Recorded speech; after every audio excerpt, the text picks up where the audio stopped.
Mundu wothe guku bururi-ini ari na itemi hari kuhurana na mbara ya kurigiriria ikuo iria ciumanaga na andu kwiruta muoyo kuona ithiete na mbere na kuongerereka.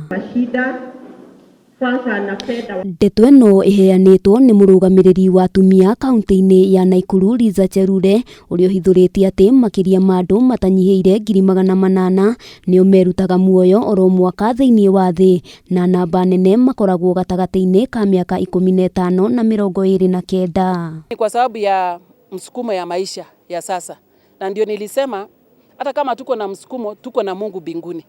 Kabla hujaamua kujiua, tafadhali ongea na rafiki, ongea na baba yako, ongea na mama.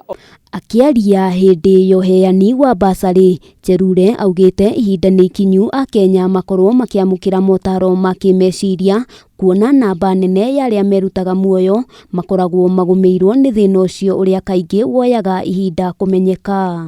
Mambo ya kujiua haileti suluhisho hata kidogo, na kwanza ukijiua unaenda jehanamu. Afadhali tujikakamue katika ulimwengu, Mungu atasimama na sisi, tukae katika imani ya Mungu, mwisho tutaenda mbinguni, kuliko tukate mkato ya kwenda jehanamu. Kwa hivyo kujinyonga sio suluhisho ya maisha. Wewe suluhisho ni kupata mtu mwingine, ongea naye your problems, anaweza kukusaidia kwa njia nyingine. Ukia munene uri ugumeire amwe ya Kenya na makiria ihinda-ini riri aingi moritwo ni mawira, no gitumi kingi Cherure agwetete gukorwo gigicungiriria mathina ma kwiruta muoyo guku akihoya andu kugeragia kwiiturura riria mekora mathina-ini ta maya. Handũ-inĩ ha Kameme TV, rĩtwa rĩakwa nĩ Wambui wa Njũgũna.